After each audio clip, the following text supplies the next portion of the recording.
Good morning. I'm Darrell West, Vice President of Governance Studies and Director of the Center for Technology Innovation at the Brookings Institution. And I'd like to welcome you to this event on AI and smart cities. AI is advancing rapidly. It's powering autonomous vehicles, and it's being applied in areas from healthcare and finance to retail. But I think one of the most interesting areas is smart cities, because we know urban residents face many problems in terms of parking, traffic, air pollution, and crime. So cities are starting to deploy new technologies designed to help on each of those kinds of issues. There's a growing use of AI, sensors, data analytics, and advanced networks.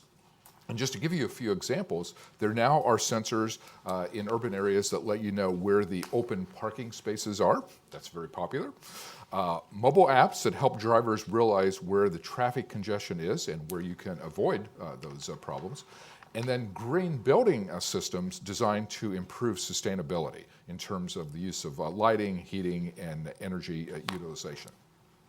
But some people have argued that the smart cities concept has been oversold, that we're not as far along as we need to be, and that in this area there are many challenges in terms of deployment, digital disparities, security, and public oversight. So to help us think about these issues, we have three distinguished experts. My colleague Nicole Turner-Lee is a fellow in governance studies here at Brookings, and she writes about digital disparities and new developments in technology innovation.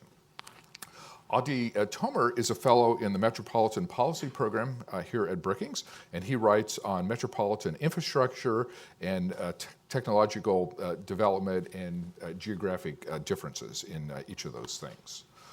Laurie Weigel is Vice President of Software and Services at Intel, and there she focuses on platform security and efforts to improve services.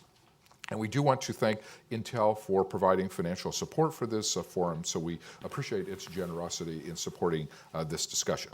So I want to start with Nicole. So you write about AI and 5G networks in the United States. So what opportunities do you see being created for cities?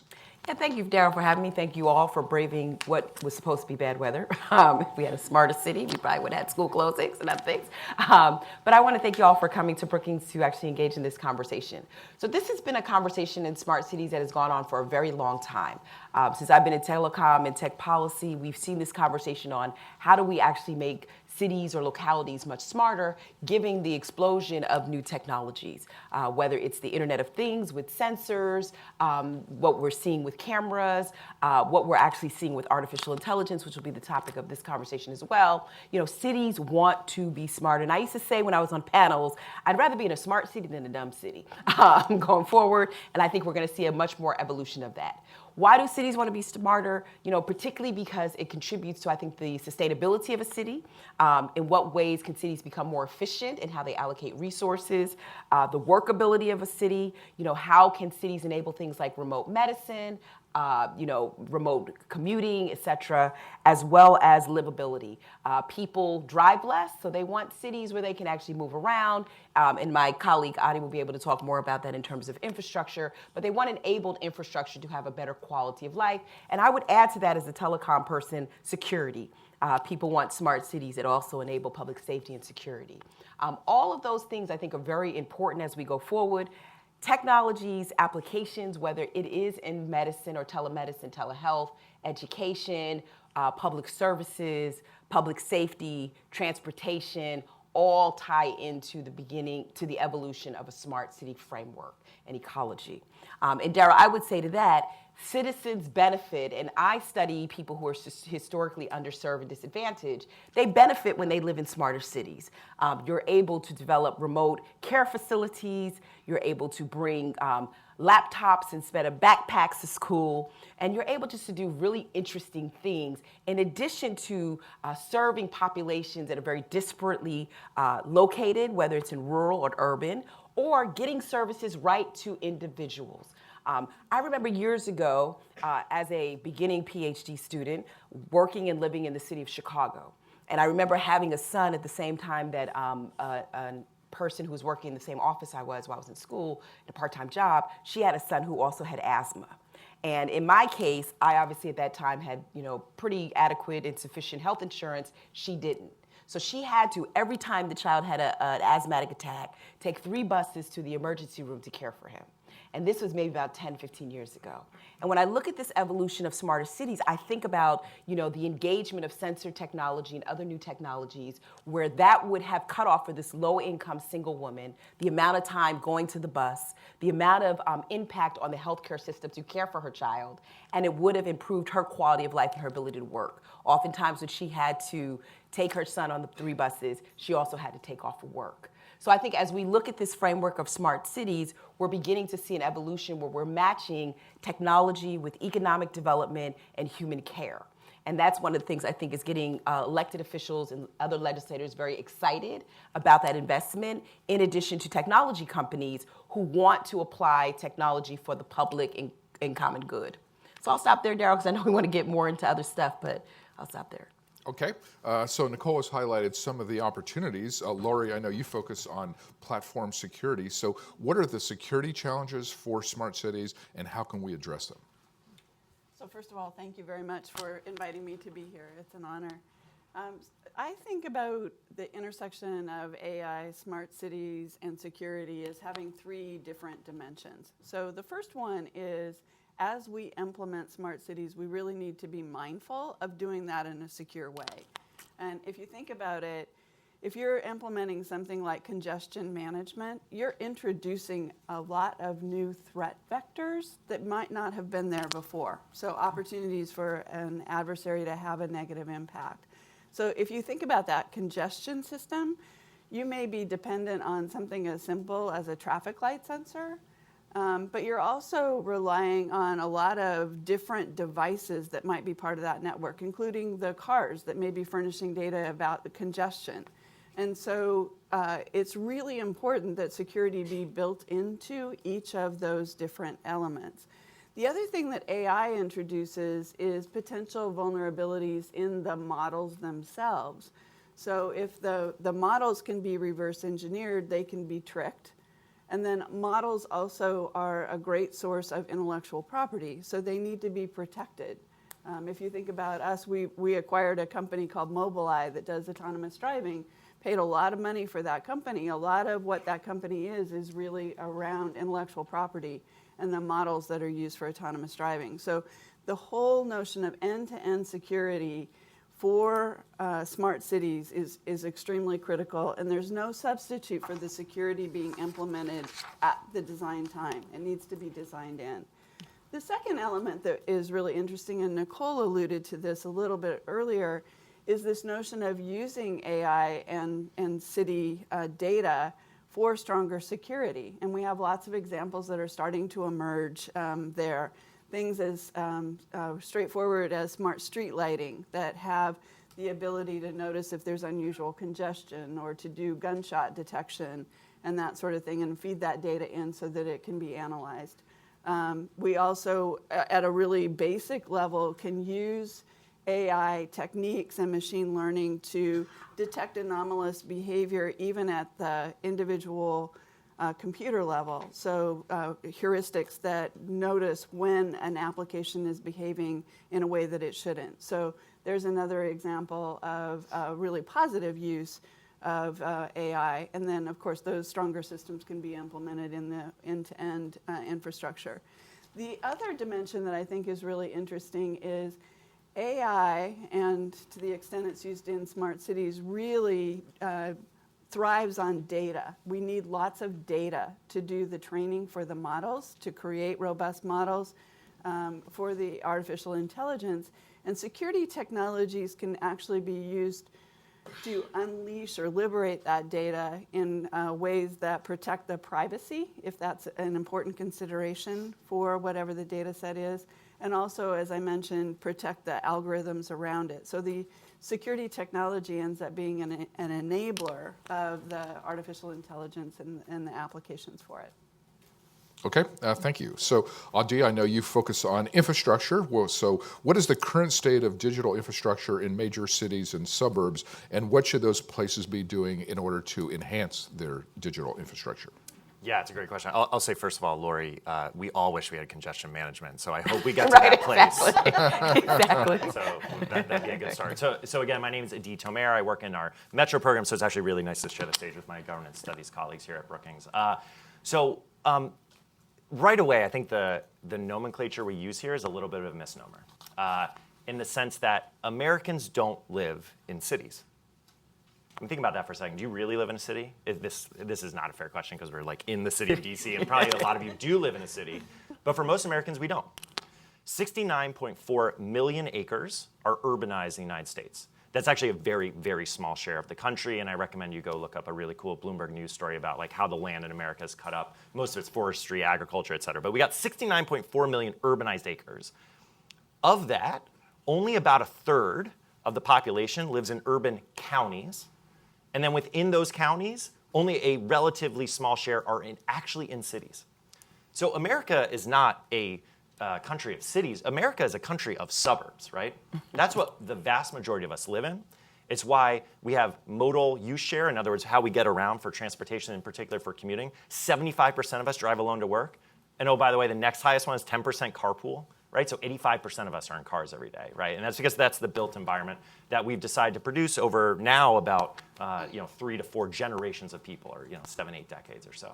So right away, there's this context, right, and some really, really good advertising in this space that honestly my wife always loves. She loves when I do work on smart cities because she thinks they're so cool. Except the advertising, you realize, is all people in tall buildings. You see people crossing streets, right? That's not what America looks like. So when we think about our physical infrastructure that's going to allow us to unlock both these opportunities that Nicole so eloquently talked about, and that Lori started to talk about the security context here, we need to think about a mix of both digital telecommunications infrastructure, right, which is really the backbone to this whole thing. I mean, that's what takes us from analog cities. There's no really dumb cities, right? But analog cities to smart cities, which is really digitally connected cities.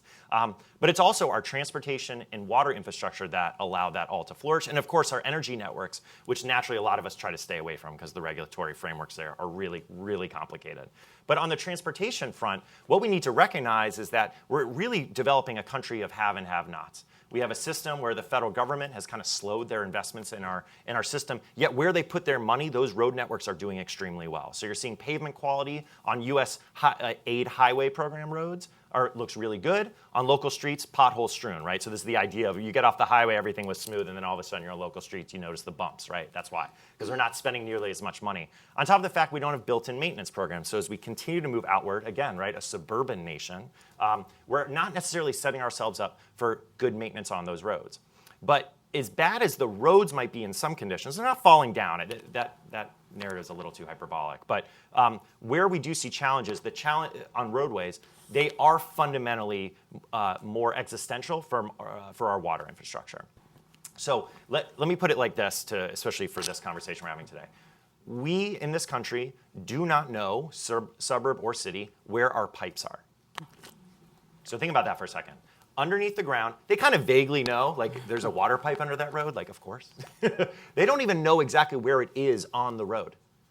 Now, if you're in a city like Boston, right, or DC or Portland, like older markets, more than likely there are still wooden pipes moving water to your city and home. So we definitely don't know where those are, right? Because no one's alive anymore who put those on the ground. So the challenges here are thinking both from a transportation and a water infrastructure standpoint, how do we manage our assets, right?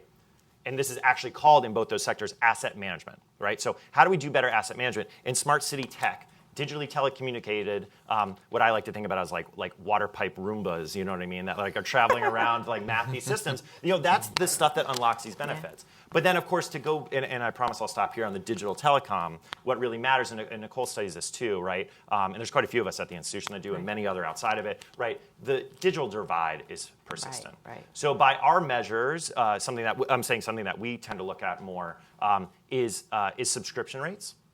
We have over 70 million people live in neighborhoods where, in terms of wireline, so I'm not talking wireless, I'll get to that in a second, but wireline, 70 million live in neighborhoods where subscription rates are under 40%. Now, that's a lot to unpack, but let's just put it like this. When you walk through those neighborhoods, when you pass 2 houses, one of them doesn't have broadband. So all this stuff we're talking about, all these benefits that unlock, especially if they're using it at home, if they want to telecommute, they want to access telemedicine from the home, they may not be able to. And over 18 million of those residents in those neighborhoods are school-age children. So when you read stories like the New York Times that they're taking their smartphone outside of McDonald's to download homework, that's why, right? Now, the challenge is many of those families don't have smartphones, right? About a third of American households do not have a smartphone.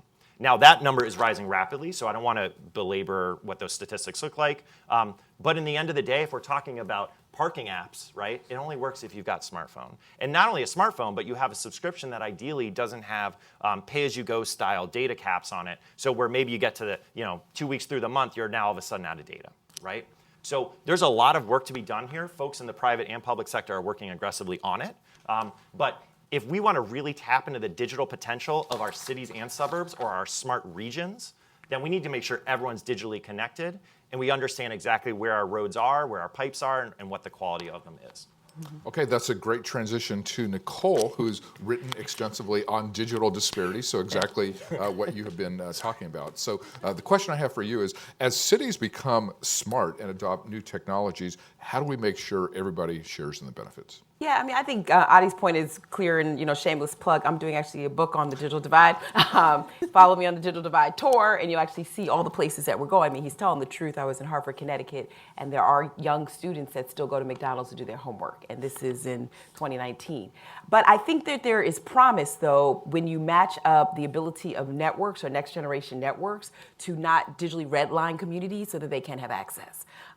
I see, like Adi, a lot of disparities that exist by income, people who are disproportionately people who are people of color, older Americans, people who are foreign-born, et cetera. Rural Americans in particular. I just went down to Garrett County, Maryland, where they're basically living without broadband access. But when you look at this potential of this new technology, and I'll play off of what Adi talked about, not call them smart cities, but digitally astute and enabled cities, you actually see a lot of potential. And you see a lot of potential in this paper I just wrote for Brookings about 5G enabling opportunities for people of color. You see the potential to move towards enterprise space applications. Applications that matter, that improve public good. Whether it's the ability of that young woman that I talked about to not take 5 buses, but to go to a remote care clinic to be able to get the service for her child for asthma, for respiratory. Whether it's the ability of young kids to have the engagement experience within the school. We have to have a responsibility between public and private sector partnerships to advance this technology. But the challenge is cities have already done this, right? Allegheny County, Pennsylvania, they've deployed AI systems to actually help with helpline services, where they're helping to move quicker through the 10,000s of calls that they actually get on child placement. I would say the disparity in the area of smart cities and AI, in all honesty, is access. But I think one of the huge disparities are the consequences of what happens around this technology. Whether it's privacy infractions, as we talked about with Lori, whether it's bias because the applications in of itself are not inclusive of these communities. So in the case of Allegheny County, give them a lot of credit. They ran this child abuse, neglect, non-physical abuse, obviously hotline through AI. They found out that African American kids were being disproportionately placed in foster care compared to white kids because the technology was not vetting bias.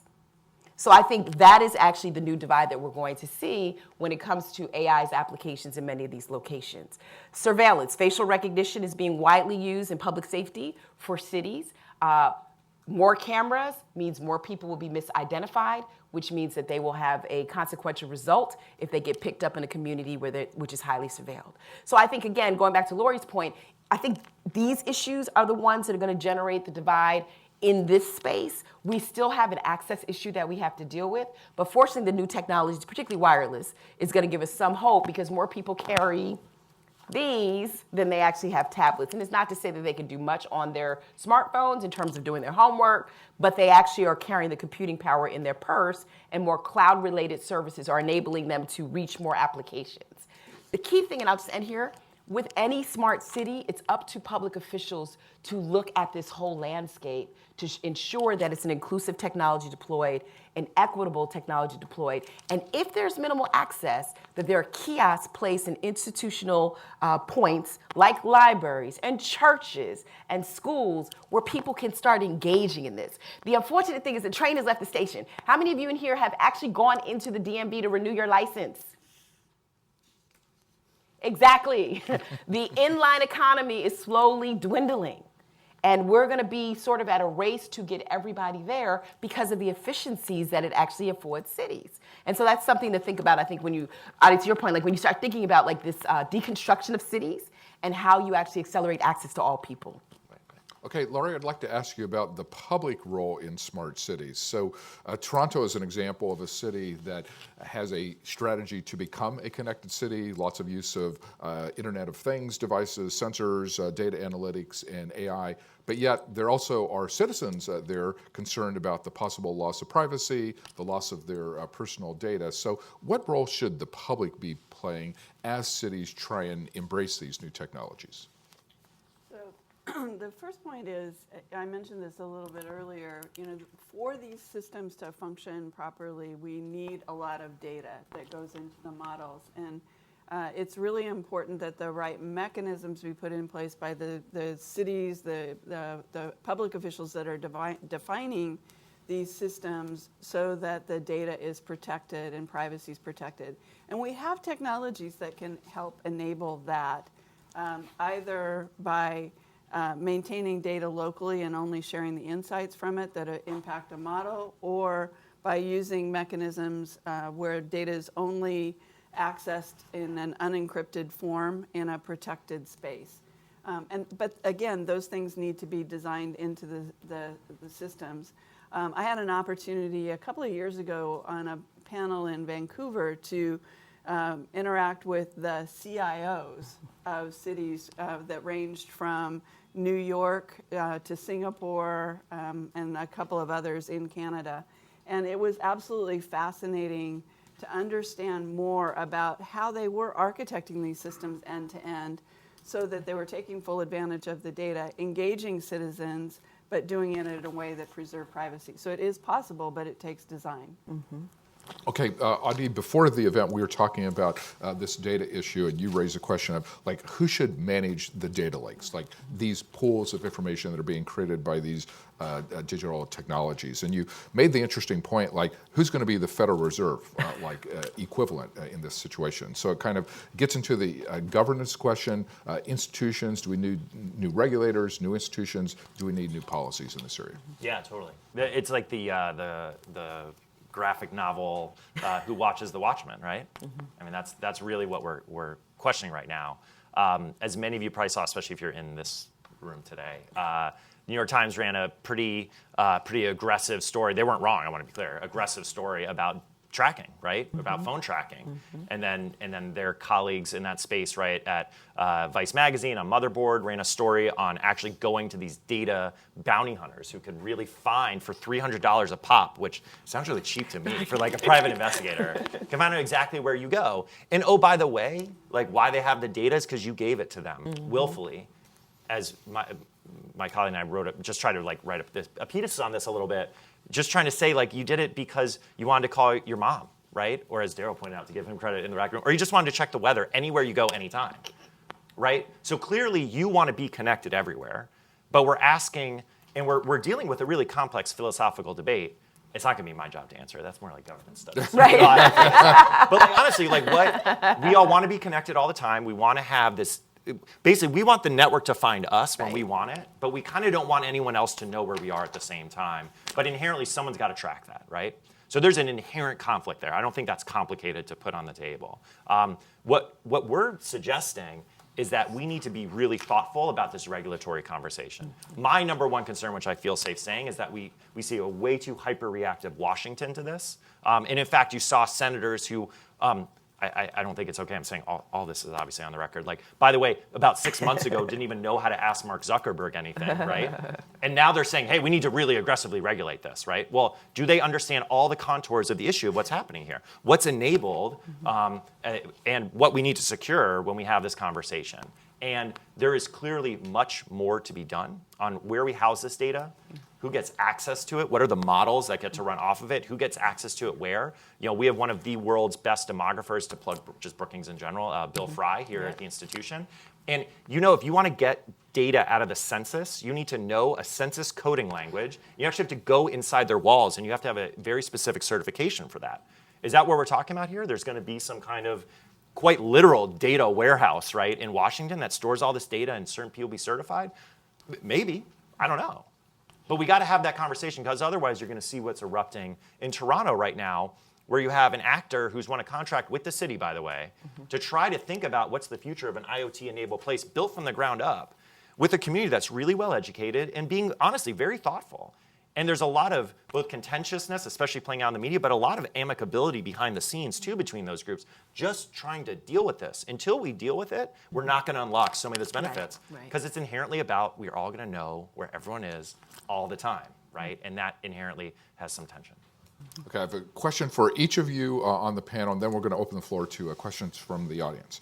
At 3 o'clock today, President Trump is going to announce a new executive order on artificial intelligence. So if you were advising him on the smart cities part of this, what would you want him to say?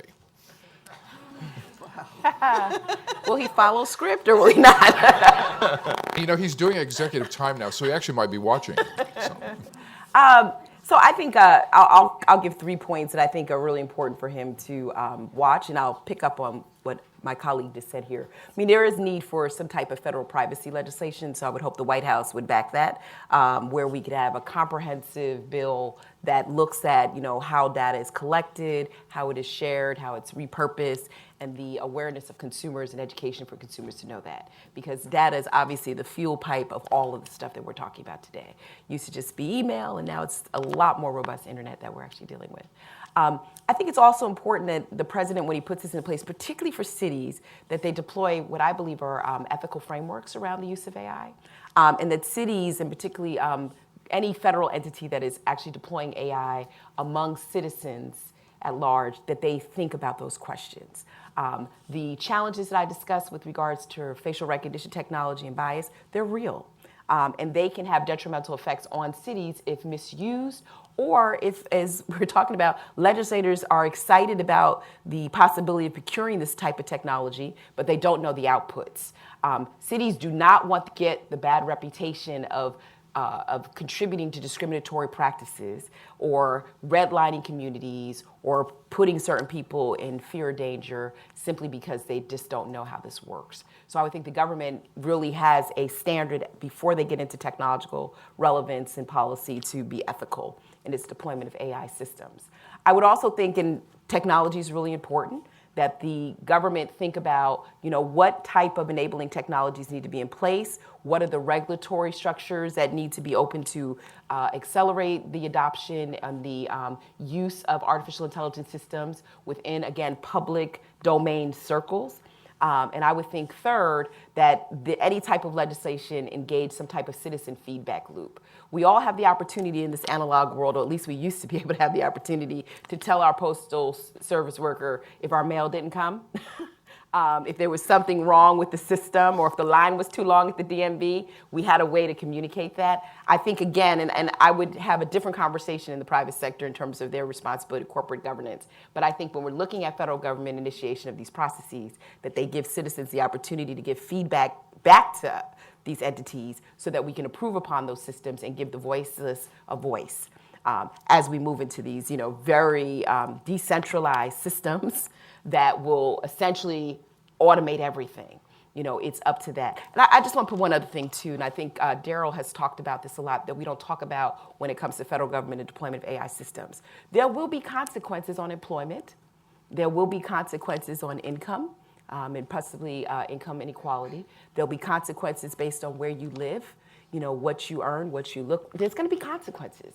And I think it's important. We've got a couple of senators on the Hill, I think McCarthy and Olson, who are looking at working groups, bipartisan working groups, to look at some of the ramifications of AI systems on these populations. I know the House Energy and Commerce Committee under Frank Pallone has put together a similar type of committee, bringing corporate sector and public sector entities together in civil society. So I think, the government has some responsibility to engaging a multi-stakeholder process to ensure that we're looking at all of these holes before we go full out in these systems and then cannot repair some of the damage that may be done in cities in terms of loss of jobs, loss of, educational competency or whatever the case may be. Can't find enough workers because these systems require much more automation skills. All those other ramifications I think are really important in the AI bill.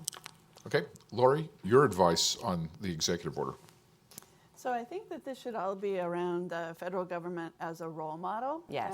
And enabling innovation and doing that in a number of different ways. So one is the government has access or has a lot of data, furnishing that in a very secure and sane way to enable the models and training and so on for these automated systems.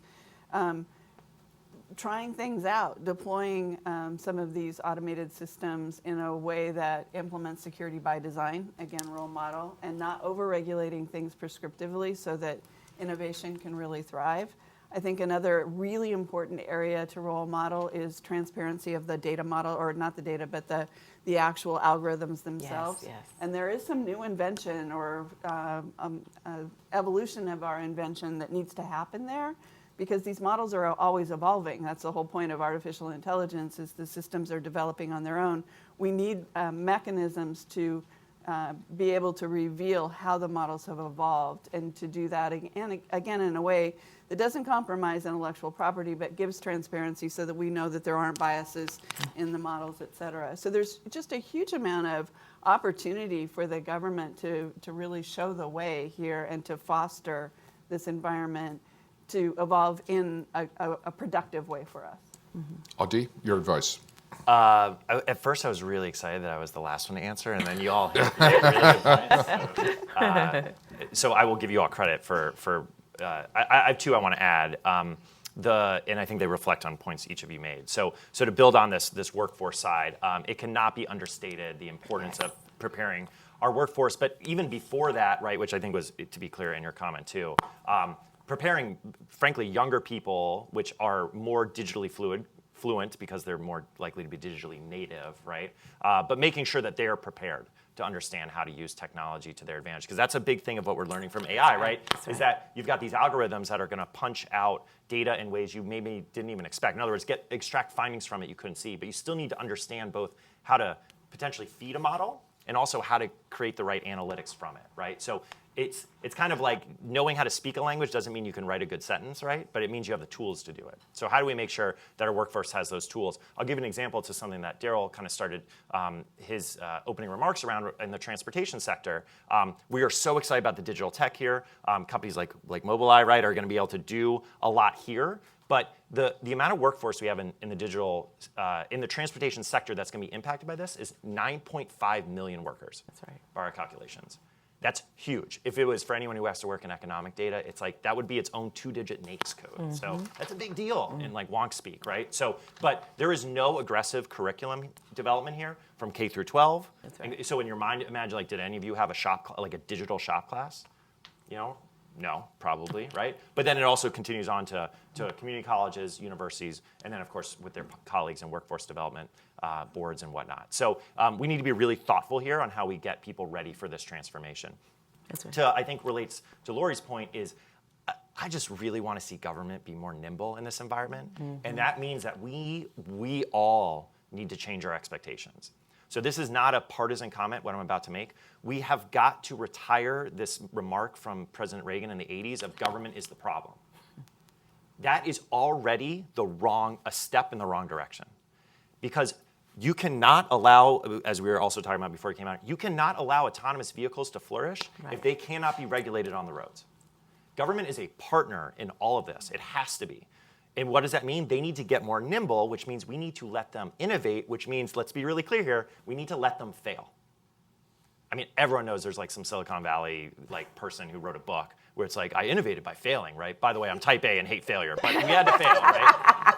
But we know that, right? All of us know that in our personal lives, right? Innovation means trying new things, failing until hopefully you hit on something big that really works, right? We need to let government do that, which means we absolutely have to change our perspective on it. I think the most pernicious comment we can have from an AI perspective, just from a political angle on it, is when anyone from any party says something about like, I don't trust government, right? Or government can't help me here. The whole system will not work without them. And I think you're seeing that pervasive in all three of our, in Daryl's comments. And can I add on to that? No, I think you're completely right. I think one way that I've looked at it is government has to come in and allow innovation to partner with them too, like innovative companies partner. There is this idea, because we just don't simply have enough R&D money that comes through government agencies the way that a company like Intel may have, to look at how we, develop innovation in a way that is smart, efficient, safe, et cetera. So I think there's really a good role for partnership. I think cities that have done this well, Sacramento being one of those, they partnered with Silicon Valley to say, hey, instead of coming in and giving us something that we're procuring, which is another thing that this AI conversation should be about, procurement, let's figure out ways that it could be open source, or let's figure out ways that we can work together to develop really neat innovations that help the digitally divided, that advance healthcare, et cetera. One of the things I think that all of us didn't say, and if we did have our other colleagues, this is a Brookings Love Fest from foreign policy up there, these are really intricate systems. I mean, I don't want to date myself. When we start talking about smart grids, we started talking about the weaponization and takeover of smart grid technology. And we weren't even talking about AI there, right? We were just talking about, sensors being able to talk to one another, and electric companies and utility companies being able to enable, network infrastructure, smart infrastructure for electricity. If any hacker gets involved with any AI systems that's vulnerable, particularly at the government level, we're in trouble. We saw that with our democratic systems. We definitely don't want to see it with AI and new smart city innovations. So I think things like security is something that this government should lead with, and areas that they do not know, they should look at the private sector, and other colleges and universities are working in this space and partner, as opposed to saying, hey, we can do it, or what we saw in the Zuckerberg hearing, we think we got this, when they really did. Okay, we'd like to involve you in this conversation, so questions or comments? Yes. We have a microphone coming up to this gentleman in the front row. And if you can give us your name and your organization. Yeah, we got you. Hi, I'm Paul Schrader. I'm with a company called IRA. We do video, connecting blind people using video camera technology so they can get information about what's around. And it actually leads to this smart city question. The thing that excites me the most for people with disabilities is to have real-time data about things like construction barriers and other issues, bus situations, transportation, real-time street-level data. But what I haven't heard any of you talk about is how do we get there? How do we get that data available to people? And for a company like ours that relies on a really robust cell network to be able to send video up from my point, wherever I might be, to a sighted assistant who can then look through that video and tell me what's around, whether there are issues in the area, what building I'm near, all of the kinds of stuff that would make a huge difference, not only for people who are blind, but for people with physical disabilities, people with intellectual disabilities. There's a ton of value in data and in connectivity, but I don't hear anyone in Smart City movement talking about how this is going to really impact and make communities way more successful for people with disabilities. Okay, great question. Reactions from our I can take it first. You all might have some comments, and this is just my own take on it.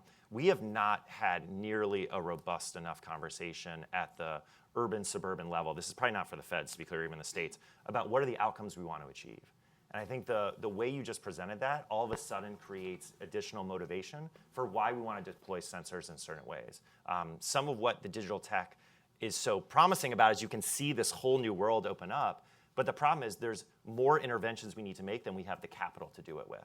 So we have to make really thoughtful investments in certain ways. So it's going to be prudent. Everything you described can be done, right? So the question is, how do you motivate folks who are in control of the public purse, as well as their collaborators in the private sector, to deploy their capital in certain ways? There's only so much capital to go around. So we're going to need to have that robust conversation. Otherwise, you're going to have, which I think Nicole kind of alluded to, what was happening and is still happening is too often, and this is not, I'm not trying to bury the private sector here at all, it's that, but if they approach a city leading with the technology, that's not how cities and regions think. Right. They think through outcomes.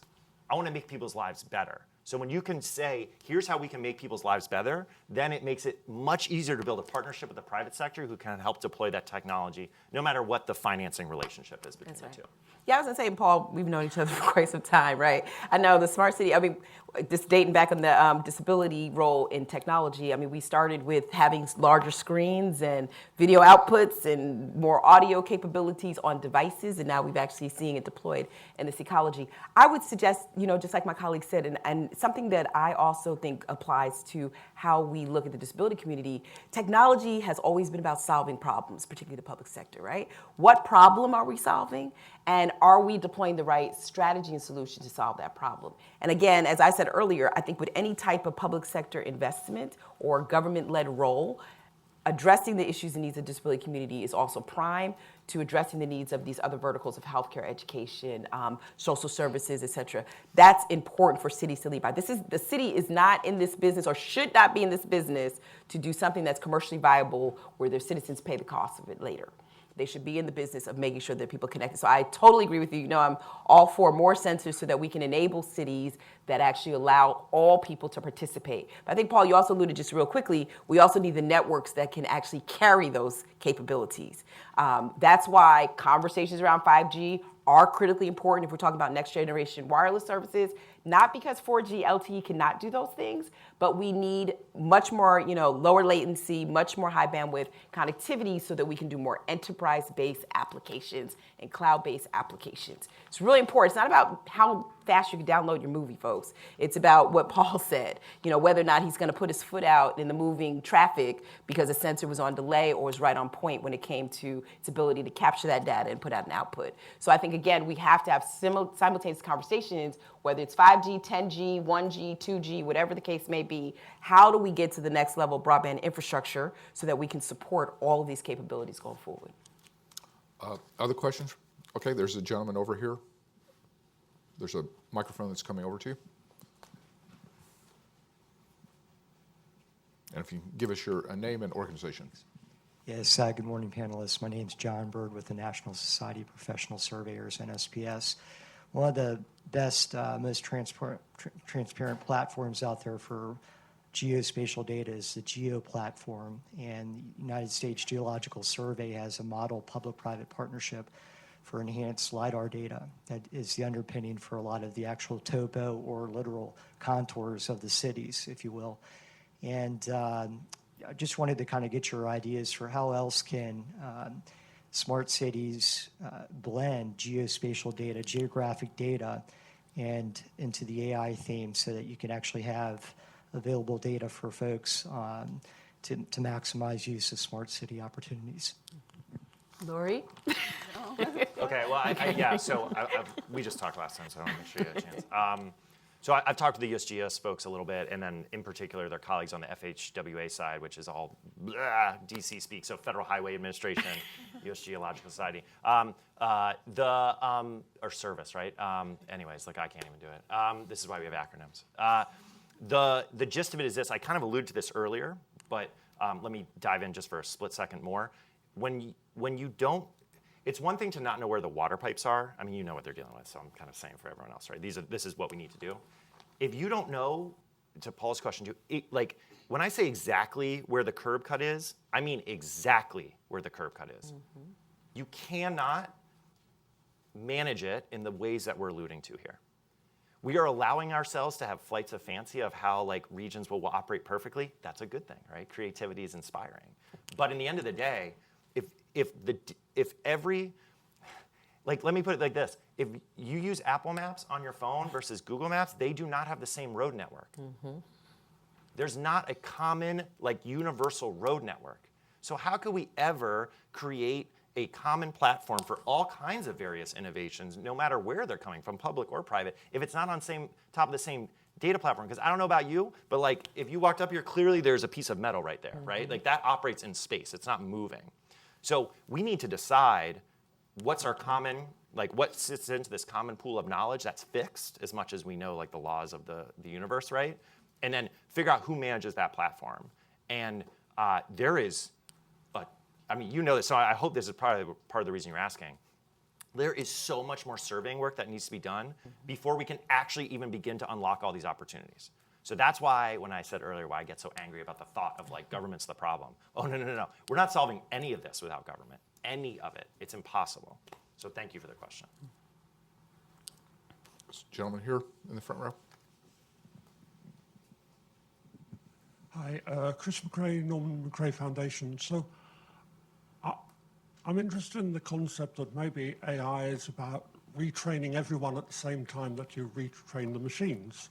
So I'm wondering, could there be an urban planning game or something? So, if 20 years ago we had chess masters being tried out by the AI, if we got the right sort of game, and then this would get government and the AI involved at the same time, and hopefully the public as well. So is something like that the way forward, or how would you see the way forward, given that you were introducing these examples of how maybe New York is fairly easy to put AI into, but maybe Detroit with 200 blocks of suburbs is almost impossible to put the bandwidth into. So how does one leap forward and get the government involved, and could we have a game approach, or how would one do it?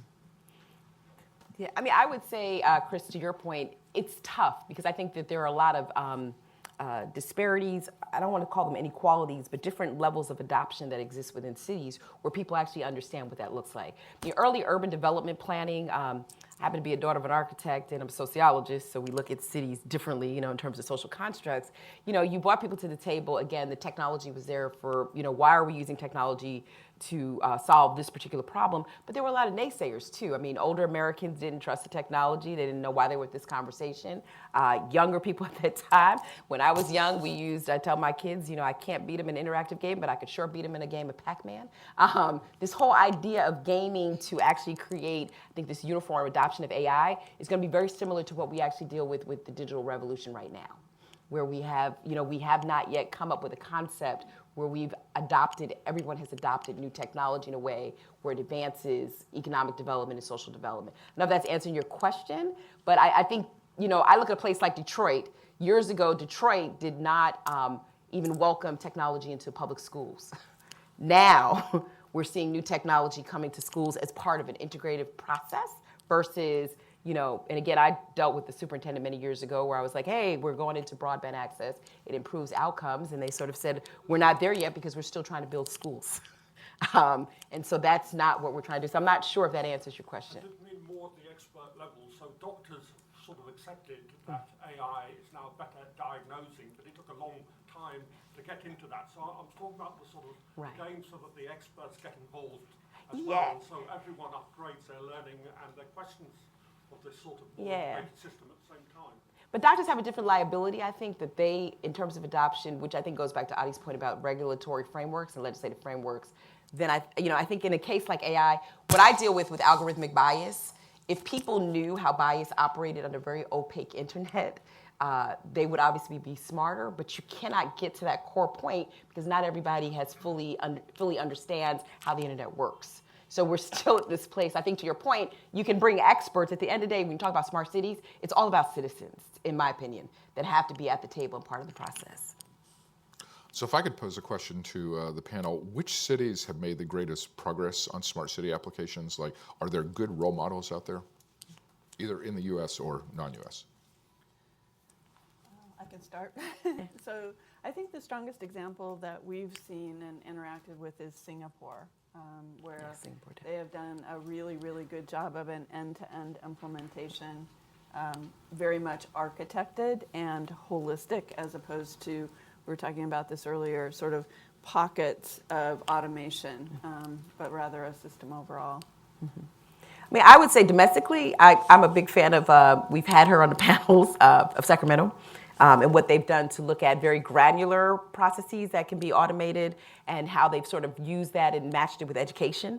I think we had the CIO that was actually on the panel, one of the panels that we did. And I'm a huge fan because back in the days, it was more like parking apps was considered AI 1.0, right? And now, they're doing really neat things to make sure that they're coordinating their sensors in ways that are productive, while at the same time constantly evaluating what that system looks like. And so I would say for myself, who study smart cities, cities that have that evaluation sort of built into how they're deploying, to me, make high bar, particularly in the United States.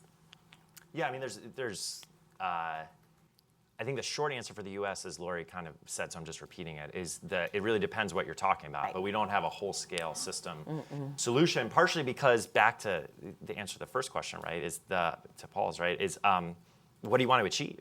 And there's more than you ever want to achieve in such early days of digital tech to show like some wholesale experiment, except in a much more, frankly, top-down governance model like we can see it in Asia, where you're able to actually deploy the networks more aggressively in certain frameworks.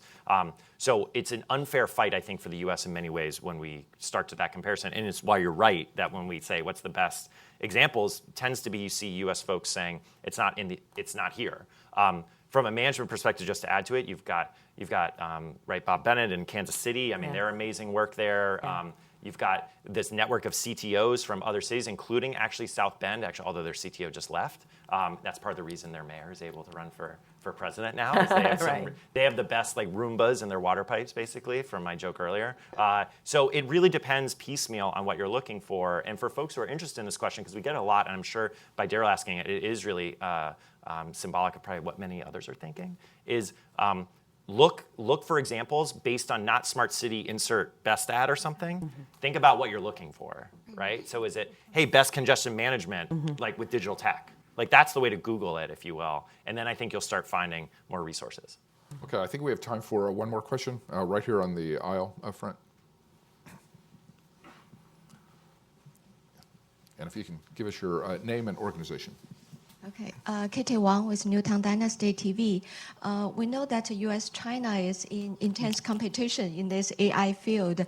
So I would like to know, in your opinion, what's our advantage in this competition and what's our vulnerability? How can we compete more effectively with a country like China, as the government has so much resources and they don't care too much about privacy and so on?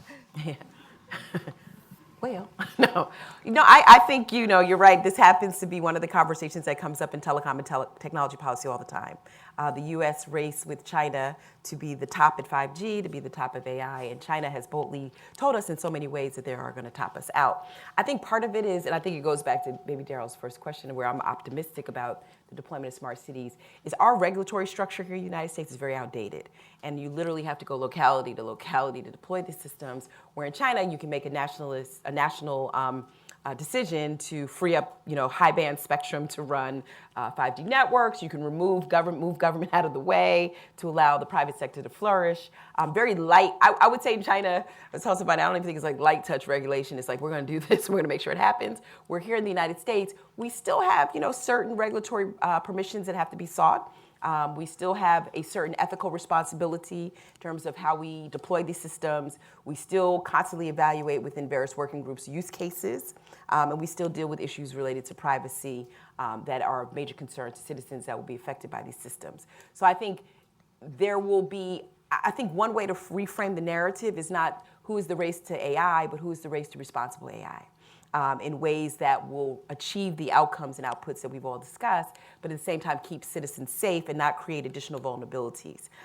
Going forward, I think that will be the conversation in the United States that may, from an international governance standpoint, sort of trump the other conversations around who is first, because we do need these systems to be very resilient, and national security should actually drive any institution of AI systems going forward. I truly believe that. And so, to your question, China may actually beat us on certain things. They're beating us in fintech. I was just looking at the WeChat numbers and the financial inclusion market. There are certain things that their citizens have been able to engage and benefit from that we can't do here, because of incumbency and other regulations. But I'm hopeful that the United States and other countries, maybe even the EU, based on what GDPR does, will deploy responsible systems with few ramifications and outputs that are dangerous, have dangerous outputs to citizens.